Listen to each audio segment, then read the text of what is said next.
salam cerdas hukum. Bersama saya Dora Iren, malam ini kita akan membahas sebuah topik yang sangat menarik, yaitu terkait dengan PKPU versus pidana. Mari kita lihat hal apa saja yang melatar belakangi kita mengangkat tema yang menarik ini. Yang pertama, modus investasi bodong yang menggunakan skema Ponzi atau yang lebih dikenal sebagai gali lubang tutup lubang jelas-jelas merugikan masyarakat luas dengan jumlah kerugian material mencapai puluhan triliun rupiah karena perusahaan yang bersangkutan gagal mengembalikan uang pokok nasabah-nasabahnya, dan berita mengenai hal ini sudah menjadi konsumsi publik.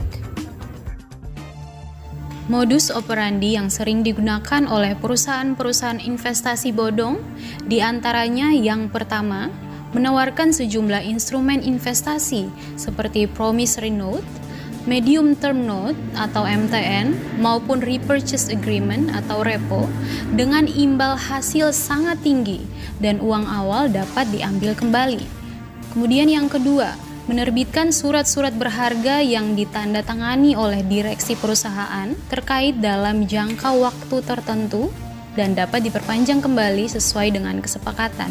Dan yang ketiga adalah membayarkan keuntungan atau imbal hasil nasabah dari uang nasabah lainnya yang menempatkan dananya pada instrumen investasi yang juga dikelola oleh perusahaan terkait, sehingga uang tersebut sejatinya tidak pernah diusahakan sama sekali. Selanjutnya terkait dengan penundaan kewajiban pembayaran utang atau PKPU sebagai opsi terbaik. Hal ini merupakan praktek yang terjadi saat ini. Perusahaan-perusahaan yang mengaku gagal bayar mengajukan PKPU dan menghimbau para nasabahnya untuk mengikuti proses tersebut sebagai upaya perdamaian untuk mengembalikan dana yang telah disetorkan oleh para nasabah.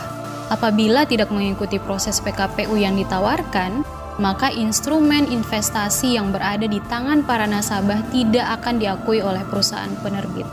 Selanjutnya, rangkaian janji-janji manis untuk merayu para nasabah mengambil opsi PKPU agar uangnya kembali, termasuk dengan dibayarkannya jasa konsultan hukum untuk mengikuti proses PKPU. Mari kita lihat itikat baik dalam proses PKPU yang ditawarkan oleh perusahaan-perusahaan. Katanya, upaya terbaik yang menguntungkan kedua belah pihak. Katanya, wujud konkret itikat baik perusahaan. Katanya, perusahaan masih memiliki aset yang cukup untuk membayarkan kerugian. Katanya, perusahaan akan membayarkan dalam jangka waktu tertentu. Nyatanya, proses mengulur-ngulur waktu yang hanya menguntungkan pihak perusahaan. Nyatanya, upaya untuk menghilangkan barang bukti dikarenakan dalam proses PKPU, bukti investasi para nasabah diambil dari para nasabah, sehingga tidak dapat mengambil upaya hukum lainnya termasuk pidana. Nyatanya, aset yang didaftarkan dalam proses PKPU sebagai jaminan pembayaran tidak memiliki asal-muasal yang jelas, serta nilainya yang seringkali tidak seberapa dan terbatas hanya pada aset milik perseroan, sementara aset pribadi pengurus perusahaan tidak tersentuh. Nyatanya, proses pembayarannya tidak sepenuhnya lancar, sehingga dapat digiring menjadi sebuah peristiwa perdata yang tidak dapat diadukan sebagai tindak pidana. Mari kita lihat ilustrasi terkait dengan distribusi opsi penyelesaian sengketa berdasarkan dana yang disetorkan. Katakanlah sebuah perusahaan investasi bodong mengumpulkan dana sebesar 10 triliun. Sebanyak 75% nasabah digiring untuk ikut PKPU. Kemudian 15% nasabah memilih untuk pasrah dan 10% nasabah memilih untuk mengambil jalur pidana. Mari kita lihat lebih jauh terkait hukum pidana sebagai upaya mengungkapkan fakta yang sebenarnya. Mengapa jalur pidana dapat dimanfaatkan untuk mengembalikan dana-dana nasabah? Yang pertama, sebagai upaya paksa yang dibenarkan secara hukum yang dapat diambil nasabah untuk menangkap dan menahan pihak terkait melalui aparat kepolisian. Kemudian melakukan penyitaan terhadap aset-aset yang diduga merupakan hasil kejahatan oleh pihak berwenang, baik atas nama PT ataupun perorangan. Dan selanjutnya melacak aset-aset yang dipindahkan secara melawan hukum, baik dalam negeri maupun luar negeri, melalui Pusat Pelaporan Analisis Transaksi Keuangan atau PPATK. Bagaimana jalur pidana mengembalikan dana para nasabah? Selama upaya damai belum ditempuh, laporan polisi akan terus diproses, sehingga para terlapor dapat diseret ke pengadilan dan lazimnya para pihak terlibat enggan perkara ini naik ke persidangan. Sehingga dalam perjalanannya, langkah damai atau restoratif justice diupayakan dengan mengembalikan dana para nasabah.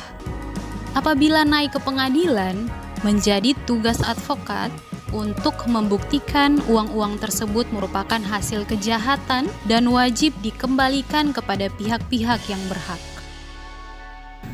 Untuk menjawab pertanyaan kita tadi terkait dengan apa itu PKPU dan juga apa itu pidana, maka di saat ini sudah hadir 3 narasumber bersama saya. Yang pertama ada Bapak Onggo Wijaya. Selamat malam, Pak. Selamat malam. Ya, beliau merupakan seorang advokat. Lalu kemudian di bagian tengah ada seorang ibu cantik yang bernama Ibu Renti Maharyani Kerti. Ya, beliau merupakan seorang dosen tetap di Universitas Trisakti Jakarta.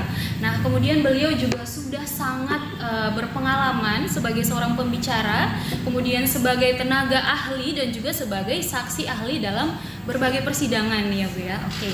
Kemudian yang ketiga adalah Bapak Dwi Seno Wijanarko. Beliau juga adalah seorang dosen Fakultas Hukum di Universitas Bhayangkara Jakarta. Selamat malam Bapak. Malam. Beliau juga adalah seorang dosen di Fakultas Hukum. Beliau ini adalah seorang mantan jaksa RI yang sudah melayani negara kita ini selama kurang lebih 21 tahun, ya, yaitu dari tahun 1990 hingga tahun 2011. Kemudian ada Pak Alvin yang nanti akan menemani saya sebagai moderator di malam ini, dan kita akan berbincang lebih dalam lagi terkait dengan apa itu PKPU dan juga pidana. Saya langsung saja kepada pertanyaan-pertanyaan inti. Yang pertama saya ingin bertanya kepada Pak Dwi Seno. Siap. Apa sih sebenarnya faktor utama dari tindak pidana? Faktor utama dari tindak pidana yaitu mens rea dan actus rea, apalagi ada sebuah kerugian. Subjek hukum daripada pidana adalah barang siapa. Barang siapa itu bisa terdiri dari secara person, secara badan hukum, bahkan secara korporasi. Dapat dijerat hukum pidana jika telah melakukan suatu tindak pidana yang merugikan orang lain, gitu. Seseorang hanya dapat diminta pertanggungjawaban jika orang tersebut melakukan tindak pidana dengan sengaja atau karena kealpaan. Artinya mens rea dan actus rea saling bersusian dan saling melengkapi, apalagi didukung adanya yang dikatakan kerugian. Dalam pidana TPPU sebuah korporasi, sejauh mana penyidik dapat menyita aset? Berdasarkan positisme hukum yang berlaku di Republik ini, artinya hukum yang berlaku positisme, adanya pedoman yaitu KUHP. Benda-benda yang dapat dilakukan penyitaan yaitu benda-benda atau tagihan tersangka atau terdakwa selaku pelaku yang seluruhnya atau sebagian yang diduga perolehannya atau diperoleh dari tindak pidana atau bersumber dari hasil tindak pidana. Benda lain yang mempunyai hubungan langsung dengan tindak pidana tersebut. Selanjutnya guna pembuktian pada proses hukum baik pidana keperdataan. Pertanyaan saya selanjutnya adalah apa dan bagaimana sebenarnya kedudukan hukum pidana sebagai hukum publik, Pak? Jadi kalau berbicara tentang hukum pidana berkenaan dengan hukum publik, yaitu mengapa dikatakan hukum pidana itu merupakan hukum publik? Karena hukum publik yang mengatur hubungan antara individu dengan masyarakat dan semata-mata dilaksanakan untuk kepentingan masyarakat, maka dikatakan hukum publik. Dengan ciri-ciri hukum pidana sebagai hukum publik yaitu adanya sanksi pidana tetap ada meskipun perbuatan yang menimbulkan tindak pidana dilakukan orang atas persetujuan si korban. Contohnya pasal 332 KHP melarikan gadis orang, padahal si korban setuju, tetapi tetap harus dipidana karena diatur di dalam norma hukumnya. Lalu pasal 344 KHP pembunuhan atau permintaan yang sengaja diminta oleh si korban untuk dilakukan pembunuhan, tetapi jika dilakukan oleh pelaku melakukan pembunuhan tetap ada aturan hukumnya, tetap harus ada sanksi pidananya. Nah, lalu pasal 32 KHP tentang aborsi, ibu itu minta dia diaborsi untuk digugurkan kandungannya. Pada saat dilakukan tindak pidana tetap ada sanksi pidananya. Itu ciri daripada hukum pidana sebagai hukum publik. Lalu untuk menuntut tindak pidana tidak tegur kepada gugatan si korban. Dalam hal ini melainkan merupakan kewajiban alat negara yang berwenang, yaitu penuntut umum, dalam hal ini jaksa penuntut umum, kecuali dalam delik aduan. Contoh pasal 284 KUHP yaitu tentang perzinahan, pasal 367 KUHP pencurian dalam keluarga, itu merupakan delik aduan. Tanpa adanya pengadu atau adanya pelaporan dari seseorang yang merasa dirugikan sebagai korban, tidak bisa dilakukan penuntutan. Sangat menarik ya penjelasan yang dijelaskan oleh Bapak Seno. Kemudian misalnya nih, jika dalam suatu proses hukum, manakah yang harus kita dahulukan? Apakah hukum publik ataukah hukum privat, Pak? Berkenaan dengan berbicara hukum publik, artinya ada perkara perdata dan pidana dalam prakteknya dapat dilakukan bersamaan, namun lebih diutamakan adalah berkenaan dengan hukum publik. Kenapa demikian? Karena hukum publik ini berkenaan tentang kepastian hukumnya, yaitu pasal 1872 KUH Perdata mengacu pada 138 HIR, kemungkinan adanya proses pidana yang diutamakan sehingga dimungkinkan adanya penangguhan proses pemberian perkara perdata hingga adanya putusan yang ingkrah atau jelas. Hal tersebut dapat menjadi perlindungan hukum bagi korban.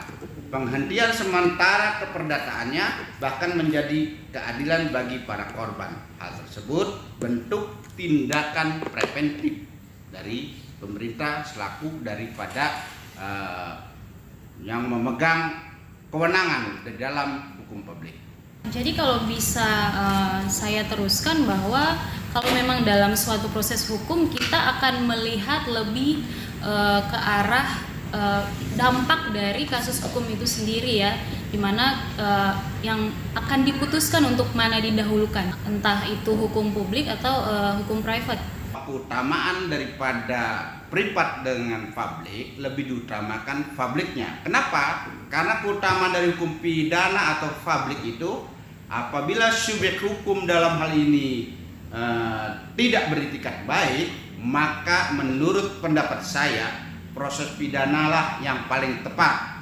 Apabila dalam proses pidana penyidik dapat melakukan pengamanan aset dengan agar tidak dialihkan dan tidak disamarkan oleh para pelaku. Kejelasan secara hukum atau due process of law dalam peristiwa hukum publik lebih jelas. Baik, oke. Berdasarkan fakta-fakta yang saya sempat untuk cari informasinya, ada data yang mengatakan bahwa misalnya di suatu perusahaan ada sekitar 10 triliun misalnya dana, lalu para pengelola dari perusahaan itu mengarahkan nasabah-nasabah misalnya untuk lebih ke arah PKPU. Nah, di sini saya ingin bertanya, sebenarnya apa sih kelemahan dari PKPU dibanding dengan langkah pidana? Jadi tadi saya sudah bicarakan keutamaan daripada hukum publik atau pidana. Due process of law-nya jelas, sikapnya jelas, dapat mengamankan aset, bahkan dapat melakukan penahanan kepada para pelaku. Sebaliknya, kalau PKPU, menurut pendapat saya, apabila subjek hukum tidak beritikat baik, maka PKPU dalam hal ini tidak bisa berbuat apa-apa. Apabila subjek hukum telah melarikan asetnya dan menyamarkan aset, tentunya ada kesulitan dari pihak PKPU untuk menelusuri, mendeteksi di mana aset tersebut. Tetapi dalam hukum pidana jelas pihak penyidik bisa melakukan bahkan membekukan aset itu agar tidak dialihkan ke pihak lain atau bahkan disamarkan keberadaannya. Saya rasa kelebihan dan keuntungan dari pidana dengan PKPU. Baik, ini pernyataan yang sangat menarik ya. Jadi memang lebih baik kita mengambil langkah pidana ya dibandingkan dengan PKPU, karena PKPU sendiri memang punya kelemahan seperti yang sudah disebutkan oleh Pak Seno tadi. Ya, sebelum kita bahas siapa yang dapat dijerat hukum pidana, tentu kita harus lihat dulu badan usaha itu apa. Ya, apakah dia badan usaha yang berbadan hukum atau yang tidak berbadan hukum? Karena memang dalam hukum kita itu dibedakan istilah badan usaha itu ada yang berbadan hukum dan tidak berbadan hukum. Kalau kita mengacu terkait dengan PKPU ya dan kepailitan, itu jelas di dalam Undang-Undang Kepailitan kita mengatakan bahwa badan hukum ya, bukan berarti yang tidak badan hukum seperti firma atau CV tidak bisa dipailitkan, bisa saja. Tapi yang dipailitkan itu adalah arah sekutunya, bukan firmanya. Nah, kemudian kalau dikaitkan dengan siapa yang dapat dijerat pertanggungjawaban pidana di sini, tentu sebenarnya kalau kita bicara perusahaan, ya pasti konotasi kita adalah badan hukum. Ya, badan hukum itu bisa PT, perseroan terbatas, bisa juga koperasi. Ya. Nah, di sini kalau kita bicara bisakah perusahaan itu dijerat hukum pidana, bisa saja. Kalau kita bicara badan hukum dalam hal ini PT, maka ini bisa saja termasuk diresi, komisaris maupun pemegang saham. Karena kalau kita bicara hukum perusahaan, itu kita punya doktrin yang kita kenal dengan, ada beberapa doktrin ya, tapi yang paling utama yaitu adalah Persing the Corporate Field. Artinya bahwa tanggung jawab terbatas yang dimiliki oleh PT tersebut itu bisa kita abaikan atau kita terobos ya kalau dalam kondisi-kondisi tertentu, dan itu dimungkinkan. Undang-undang PT kita itu mengatur demikian. Artinya bahwa apakah direksi bisa diminta pertanggungjawaban pidana? Bisa. Apakah pemegang saham bisa diminta pertanggungjawaban pidana? Bisa. Ya, pasal 3 Undang-Undang PT. Kalau direksi ada 2 pasal yang bisa kita pergunakan, ya, pasal 97 junto pasal 104. Ya. Kemudian apakah komisaris bisa kita minta pertanggungjawaban? Bisa. Nah, itu juga ada di pasal 114. Kalau secara pidana, barang siapa itu tadi seperti saya sudah bilang, person berarti kan secara pribadi, lalu badan hukum, bahkan secara korporasi. Artinya orang-orang itu bisa dimintai pertanggungjawaban secara pidana atau secara hukum. Maksud saya adalah secara spesifik, contoh ada sebuah corporate kan seperti yang dibilang. Jadi ada seseorang dia bilang, oh saya nggak bisa dimintai pertanggungjawaban karena sekarang yang menjabat sudah orang lain. Jadi mereka saling tuding menuding nih. Ya kan? Kalau pidana tidak bisa demikian. Tempus locus dan peristiwa hukum di mana dia melakukan, dia yang harus bertanggung jawab. Berbeda dengan aturan hukum perseroan, namun dalam pidana orang yang melakukan dialah yang bertanggung jawab. Bisa dijerat. Berkenaan tentang pertanyaan tindakan atau langkah hukum apa apabila terjadi hal demikian, kata Dr. Renti bisa dilakukan secara keperdataan dalam hal ini PKPU. Menurut saya juga bisa dilakukan secara pidana atau laporan pidana. Jadi saya juga ingin melengkapi sedikit terkait dengan tadi penyampaiannya. Jadi pada prinsipnya itu kalau pidana itu, hukum pidana, objeknya itu adalah perbuatan. Ya. Perbuatan seseorang. Ya. Nah, kalau dalam konteks hukum perdata itu objeknya adalah kerugian. Gitu. Jadi ini seringkali salah kaprah dari masyarakat awam yang berpikir kalau saya melaporkan pidana ya supaya diganti kerugiannya, gitu loh. Padahal sebenarnya objek pidana itu sebenarnya adalah perbuatan. Ya. Nah, saya kira ini kami sangat sepakat lah dengan pendapat Bapak dan Ibu. Kita bandingkan dengan proses pidana. Kalau pidana kan ya cuma sekali aja gitu, lapor. Kalau misalnya perbuatannya terbukti, ya kan. Nah, lalu pihak penegak hukum dapat melakukan penyitaan, penelusuran aset, dan seterusnya. Kira-kira demikian. Dan kalau memang tidak setuju dengan hal ini, maka bisa ambil langkah hukum yang lain, misalnya pidana ya, seperti yang... Bisa bersamaan. bisa bersamaan. Nah, banyak orang berpikir bahwa apabila PKPU berakhir dengan damai, lalu pidananya stop. Kira-kira seperti itu kan? Ya, sebenarnya tidak demikian, karena perdamaian itu bukan menjadi alasan penghapus pidana dan bukan menjadi alasan pembenar pidana. Tetapi di dalam Perkap nomor 6 tahun 2019 di pasal 12. Ya, Perkap ini, peraturan Kapolri ini tergolong baru. Ya. Jadi memberikan satu opsi atau kesempatan kepada para pihak yang bersengketa di dalam ranah hukum pidana itu untuk berdamai. Itu namanya keadilan restoratif justice. Itulah yang tadi saya katakan, perdamaian dalam PKPU itu banyak resiko, jangka waktunya lama, dan sifatnya mungkin ada cicilan dan sebagainya. Kita bandingkan dengan kalau perdamaian itu terjadi di dalam ranah hukum pidana. Ya, ada laporan, ya ternyata setelah dilakukan pendekatan atau mediasi ternyata si pelaku tidak mau mengembalikan ganti rugi, pemenuhan kerugiannya, ya sudah. Jadi cepat kalau pidana, kalau mau damai, yuk bayar 100%. Gitu. Tapi kalau mau PKPU ya nanti dicicil. Nah, jadi para masyarakat ini harus cerdas. Dalam sebuah proses hukum ini berjalan bersamaan antara hukum pidana maupun PKPU, kira-kira yang mana yang akan didahulukan? Kalau saya menyimpulkan utama pidana, karena sudah diterangkan secara detail bahwa keuntungan yang lebih jelas adalah pidana. Karena perdamaian di pidana itu restoratif justice jelas. Kalau seseorang bisa menyelesaikan kewajibannya, bisa ditutup perkara. Kalau tidak, proses akan tetap dilaksanakan. Saya rasa yang lebih utama adalah pidana.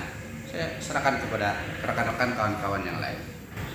Apakah sepaham semuanya bahwa pidana? Kalau saya, iya, karena tadi sudah jelas ya dari penjelasan Pak Ongkong ya. Inti sebenarnya PKPU itu adalah tadi restrukturisasi. Ya, jadi sebenarnya debitur itu sudah mengukur dirinya, tetapi dia punya itikat baik untuk menyelesaikan. Ya, jadi kalau menurut saya itulah yang harusnya sebenarnya kita semua itu bisa membedakan PKPU dengan tadi yang pidana. Saya sepakat dengan Pak Ongko. Ya, dari sudut pandang pribadi saya, segera laporkan pidana. Jangan pernah ragu, ya, karena semakin Anda lama untuk membuat laporan, bisa terjadi perubahan pelarian aset kah atau apakah dan sebagainya yang kita tidak tahu, ya kan? Begitu gagal bayar, laporkan dulu. Saya sependapat dengan Pak Onggo selaku praktisi. Memang harus demikian. Pidana lah yang paling simpel, cepat. Kalau restoratif justice artinya kalau ada perdamaian, ya berdamai, segera kembalikan kewajiban. Kalau tidak, proses hukum dilaksanakan. Saya simpel. Saya sependapat dengan Pak Onggo selaku praktisi. Tanpa terasa, diskusi kita yang sangat menarik ini sudah di penghujung. Sebelum kita mengakhiri diskusi kita di saat ini, mungkin saya ingin mendengar closing statement dari setiap narasumber. Boleh kita mulai dari Pak Dwi?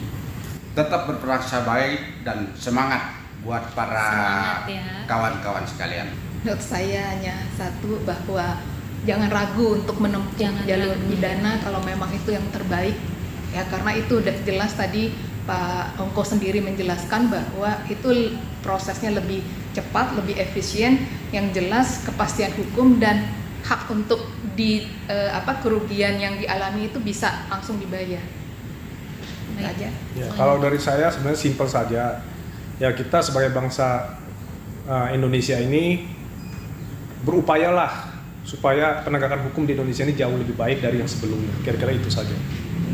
Baik, jadi bisa saya simpulkan bahwa kita memang harus tetap untuk semangat ya dalam menegakkan hukum yang ada di negara kita ini, dan kemudian kalau kita sudah melihat mana yang terbaik ya untuk kita, ya jangan ragu juga untuk membuat sebuah pilihan ya, dimana tadi juga sudah sangat dipaparkan dengan jelas ya terkait dengan kelemahan ataupun kelebihan dari PKPU ataupun hukum pidana sendiri ya. Oke, baik, terima kasih banyak atas waktunya.